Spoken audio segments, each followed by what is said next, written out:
Welcome to வசந்தம் சமையல். இன்றைக்கி நம்ம வாழைப்பூ பொரியல் எப்படி செய்கிறதுன்னு பார்க்கலாம் வாங்க. அதுக்கு முன்னாடி நம்ம சேனலை சப்ஸ்கிரைப் பண்ணாதவங்க சப்ஸ்கிரைப் பண்ணிக்கோங்க. வாங்க அதுக்கு என்னென்ன தேவைன்னு பார்க்கலாம். பாதி வாழைப்பூ எடுத்து நான் சுத்தம் பண்ணி வச்சுருக்கேன். இது எப்படி சுத்தம் பண்ணணும்னு வேணால் இதுக்கு முன்னாடி நம்ம போட்ட வாழைப்பூ வடை வீடியோவில் போய் பாருங்கள். அதோட லிங்க்கை இந்த வீடியோ எண்டில் கொடுக்குறேன். தேங்காய் துருவல் கொஞ்சம், கருவேப்பிலை, வெங்காயம், 2 சிகப்பு மிளகாய், 2 பச்சை மிளகாய். தாளிக்கிறதுக்கு ஜீரகம், உளுந்து, கடுகு, பாசிப்பருப்பு, உப்பு, மஞ்சள் தூள். பாசிப்பருப்பு நீங்கள் கூட்டு செய்யணுன்னா இன்னும் கொஞ்சம் நிறையாவே போட்டுக்கலாம். நான் இது பொரியலாக பண்ணுறதுனால தாளிக்கிறதுக்கு மட்டும் எடுத்திருக்கேன்.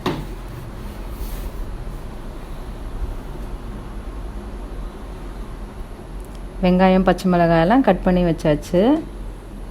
இப்போ தாளிச்சிக்கலாம். ஒரு வானல் வச்சு அதில் 1 ஸ்பூன் எண்ணெய் போட்டுட்டு, எண்ணெய் காஞ்சதும் கடுகு போட்டு தாளிச்சிட்டு, கடுகு பொரியணும். பொரிஞ்சதுக்கப்புறம் உளுந்து ஒரு 1/2 ஸ்பூன் போட்டுக்கிறேன். ஜீரகம் 1 ஸ்பூனு.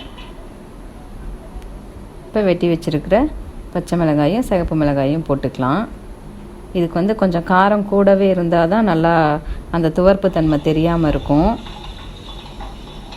சிகப்பு மிளகாய் நல்லா காரமாக இருக்கும், அதனால தான் அதை நான் சேர்த்துக்கிறேன். இதே இப்போ வெறும் பச்சை மிளகாய் மட்டும் போட்டால் ஒரு 6 மிளகாய் தேவைப்படும்.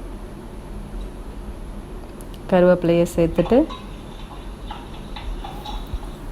பொரிஞ்சதுக்கப்புறம் வெங்காயத்தை சேர்த்துக்கோங்க. வெங்காயம் போட்டுட்டு அதுக்கப்புறம் கொஞ்சம் வதங்கினதுக்கப்புறம் பாசிப்பருப்பை போடுங்க. இப்போ பாசிப்பருப்பு போடும்போது இந்த ஸ்டேஜ்லேயே நீங்கள் கூட்டாக வேணும்னாலும் பாசிப்பருப்பை நிறையா போட்டு ஒரு 1/2 கப்புக்கு பருப்பு போட்டு இப்படியே வேக வச்சுக்கலாம். தனியாக வேக வச்சு எடுத்து போட வேண்டாம். பருப்பு சேர்த்தோன்னா நமக்கு பூ அளவு சாப்பிட்றது கொஞ்சமாக தான் இருக்கும். அதனால தான் நான் கூட்டாக பண்ணாமல் பொரியல் பண்ணுறேன். உப்பு கொஞ்சம் சேர்த்துக்கலாம்.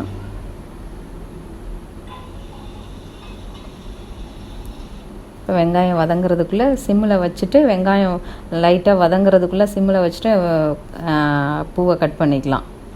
இதுக்கு முன்னாடி கட் பண்ணி வச்சிங்கன்னா அதை தண்ணியில் போடணும், உப்பு தண்ணியில் போடணும், இல்லை மோரில் போடணும்.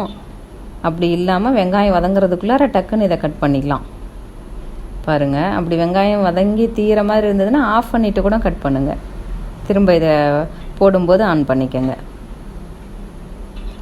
அப்போ தான் அந்த பூ கருப்பாகாமல் நமக்கு அப்படியே அதோட சத்தும் வேஸ்ட் ஆகாமல் முழுசாக கிடைக்கும். நீங்கள் முன்னாடியே கட் பண்ணி வச்சிங்கன்னா ரொம்ப துவர்ப்பு தன்மையும் இருக்கும், அதோட சத்தும் குறைஞ்சிடும். பாருங்கள், கலர் மாறாமல் அப்படியே எடுத்து போட்டாச்சு.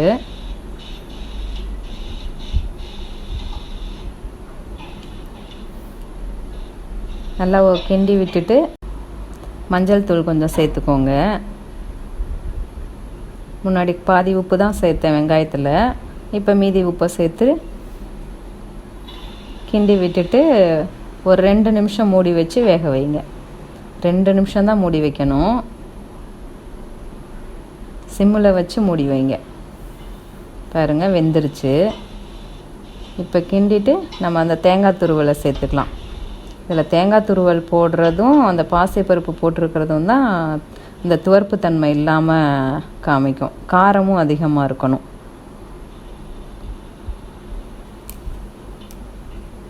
தேங்காய் துருவல் போட்ட உடனே ஆஃப் பண்ணுறோம், அதனால் அது வெந்தும் இருக்கும், அதோட கொலஸ்ட்ராலும் கிடைக்காது. அவ்வளோதான், வாழைப்பூ பொரியல் ரெடி ஆயிருச்சு. எந்த விதமான menstrual ப்ராப்ளமாக இருந்தாலும் வாழைப்பூவும் அடிக்கடி சாப்பிடும்போது சரியாயிடும். ஹெல்தியானது. நீங்களும் செஞ்சு பாருங்கள். எப்படி இருக்குதுன்னு கமெண்ட் பண்ணுங்கள், லைக் பண்ணுங்கள், ஷேர் பண்ணுங்கள், தவறாமல் சப்ஸ்கிரைப் பண்ணுங்கள். தேங்க்ஸ் ஃபார் வாட்சிங்.